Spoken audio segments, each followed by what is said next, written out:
틸러슨 미 국무장관이 이틀간의 일본 방문을 마치고요. 오늘 한국을 방문을 했습니다. 자, 한국을 방문을 했는데 윤병세 장관과 오후에 회담을 할 예정입니다. 자, 방문하자마자 오늘 오전에 평택 오산기지에 내려가지고 DMZ를 이 블랙호크 헬기를 타고 방문을 하고, 그 다음에 오후에 윤병세 장관과 만나고, 그리고 이제 내일 아마 중국으로 향할 것 같은데요. 이 기자회견을 회담 후에 하는 게 아니라 회담 전에 15분간 한다고 합니다. 아마 일문일답도 뭐 거의 형식적으로 이렇게 안 하게 될 것 같은데, 자, 일본에서는 1박 2일간 외무상하고 기자회견을 하고 또 아베하고도 만났습니다. 그리고 일본에서는 만찬도 했습니다. 그래서 일본에서는 매우 화기애애했는데 한국에서 지금 이렇게 만찬을 따로 한다는 겁니다. 틸러슨 쪽에서는 비공식 만찬이 별도로 준비되어 있다고 정중하게 거절했다 하는데요. 한국 쪽으로서는 좀 충격적일 겁니다. 외교가에서는 한일을 차별하는 것이 아니라 한국의 정치 상황을 고려해서 지금 대통령이 탄핵되어서 파면되고 권한대행이 있고 또 2개월 뒤에는 대선을 통해서 새로운 정부가 들었으니까 이 카운터 파트너가 바뀔 가능성을 감안해서 미국이 이랬다. 문재인 후보 듣기 좋은 이야기처럼 해석을 하는데요. 제가 이 해외의 어떤 이 미국과 관련된 문제에 대해서 좀 잘 알지 않습니까? 그건 절대 아니다라는 것이 제 생각입니다. 애초에 미국은 한국과 일본을 비중을 아주 다르게 취급하고 있습니다. 트럼프가 아베가 미국을 방문했을 때 선물 보따리를 갖고 가고 일본 기업들이 미국에 일자리를 창출하고 투자를 하고 엄청난 보따리를 갖고 갔지요. 그래서 자기 골프장에서 골프를 치면서 만찬도 하고, 그래서 북한이 미사일을 쐈을 때도 만찬 중이었던 거 아닙니까?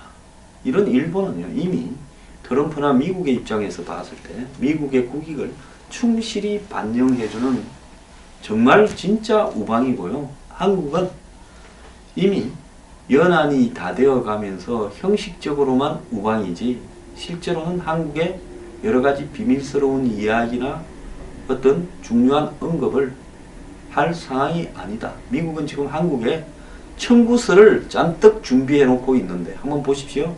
주한미군 분담금, 그리고 사드는 추가 배치 좀 할래. 이제 나머지 너네들이 사서해야 될 부분도 있을 거다. 근데 아마 그 이야기는 꺼내지도 않을 것 같습니다. 그 다음에 환율 조작국 지정, 그리고 지금 이 현대중공업이 지금 대형 전기 변압기 문제 때문에 지금 덤핑세가 부과된 것처럼 이런 통상 분쟁 문제, 한미 FTA 문제, 그리고 더 나아가서 한미일 삼각안보 동맹의 한 축으로서 한일 간의 군사정보 공유 협정을 비롯한 군사적인 정보적인 어떤 결합, 이런 부분들이 다 삐그덕거리면서 한국과 일본의 과거사 문제는 미국이 제발 해결하라고 함에도 불구하고 또 새 정부가 들어서는 원점으로 돌아가는 상황입니다. 미국은 이런 한국을 바라보면서요, 주는 것은 없이 정말로 더럽게도 불평도 많고 불만도 많고 실컷 도와줬더니만 지금 해방 이후에 70년간을 6.25 전쟁에서 구해줬더니만 반미가 국민 절반쯤 판을 치고 미국의 주적인 중국 편에 기울고 있고 심지어 보수 정권조차도 기울더라. 그리고 북한 문제에 있어서 한국 국민의 20, 30%는 도대체 지금 저렇게 전 세계를 상대로 군사적인 협박과 사고를 치는 북한을 어떻게 좀 따뜻거려보자, 이런 돈을 주고 좀 사이좋게 지내보자는 사람이 더 많다라는 겁니다. 이런 상황에서 미국은 한국의 현 과도 정부야 별 의미가 없다고 생각하겠지만 새로 들어설 가능성이 매우 높은 문재인 정권이 출범한다 하더라도 그 부분에 대해서 깊은 이야기를 할 의사가 없다는 겁니다. 이것은 뭔가 하면 너네들하고 우리 지금 밥 먹을 기분이 아니다라는 미국의 의사가 전해진 겁니다. 이거를 갖다가 아주 인수격으로 지 좋은 식으로 해석을 하지 말기를 바랍니다.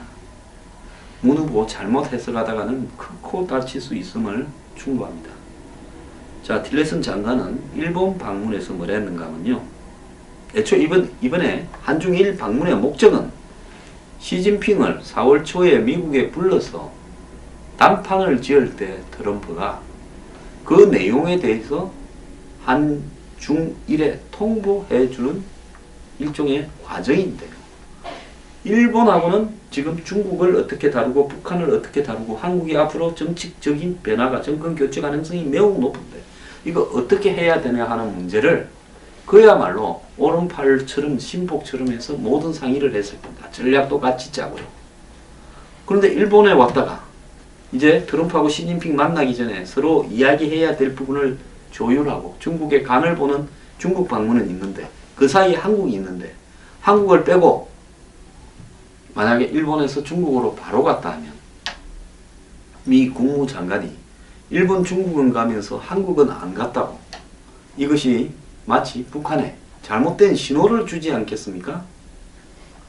야, 미국이 한국을 이제 버리기 시작해서 더 세게 나가자.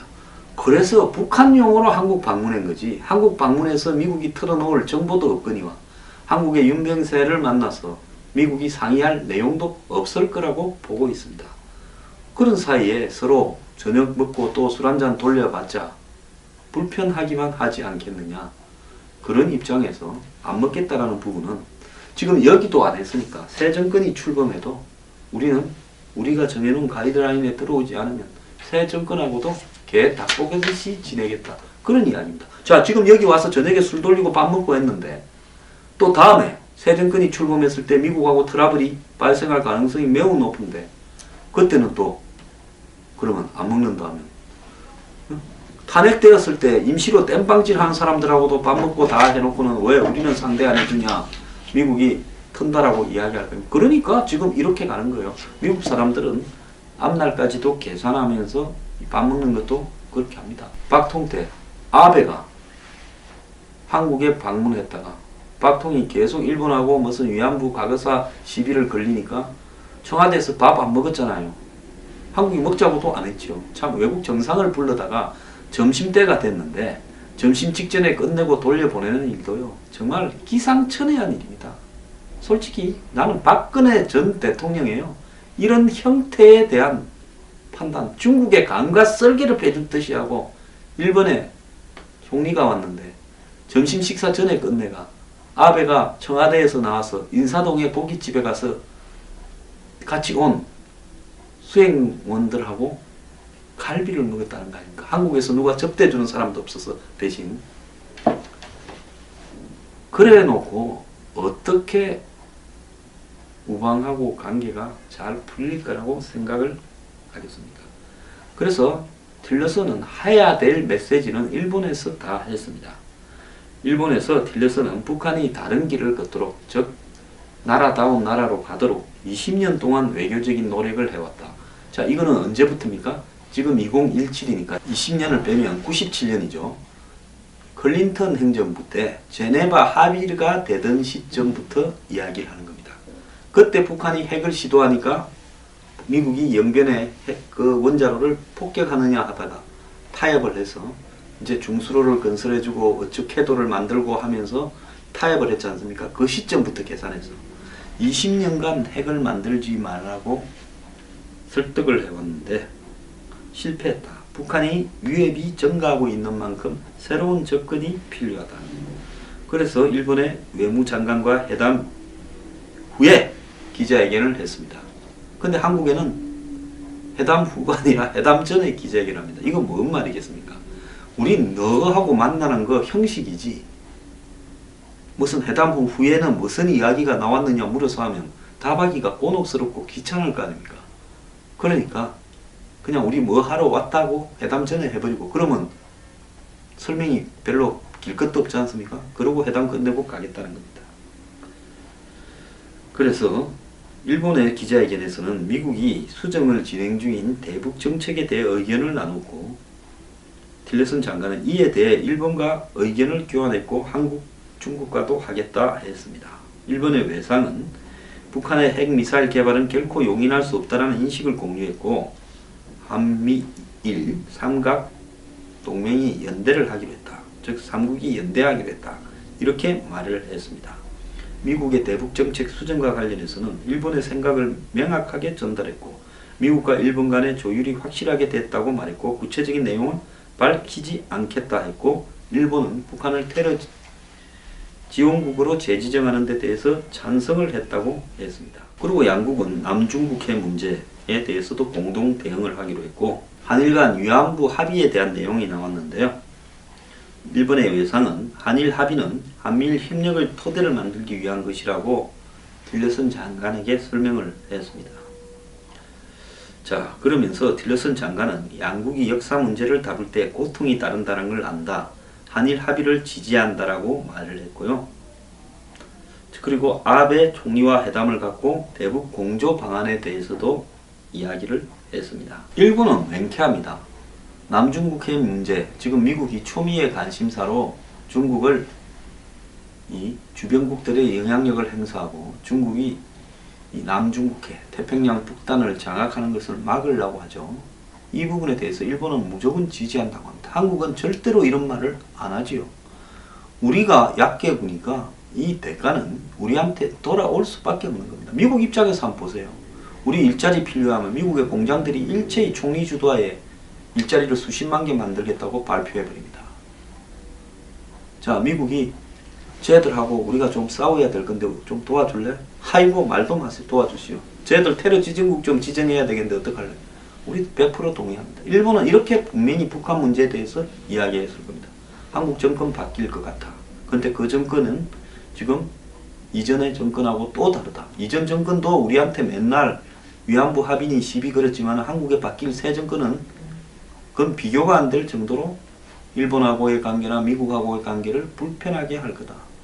그래서 지금 한미일이 추구하는 군사 동맹 구도나 중국에 대한 압박 구도나 또 사드 배치나 또 북한의 핵과 미사일에 대한 대응이나 군사 정보 공유 협정이나 다 흔들릴 수 있다.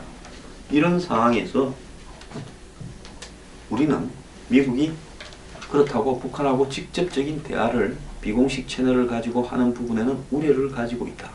자, 중국에 대해서 세게 압박을 해서 북한이 못하도록 중국이 쪼개 하는 방법밖에 없다. 그리고 필요하다면 군사적인 압력을 하는 부분에 우리는 100% 동의한다. 한국은 믿을 수가 없다. 딱 이렇게 합의가 됐을 거예요. 그러니까 일본에 갔다가 싸늘한 심정으로 한국에 와서 형식적으로 그냥 15분간 기자회견하고 형식적인 이야기하고 그때부터는 끝입니다. 한국 방문 일정이. 그 다음에는 오늘 저녁에는 자기들끼리 정해준 스케줄에 따라 밥 먹고 가는 겁니다.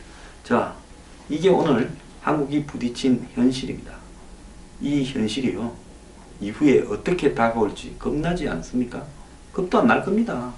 전부 국민들이 제정신이 아닌 사람이 절반이고 한마디로 권력만 먹으면 미국에 대해서 노하겠다고 하니까요. 그래서 미국은 먼저 지금 한국에 대해서 정을 떼고 있는 중입니다. 미리 정을 떼놔야 나중에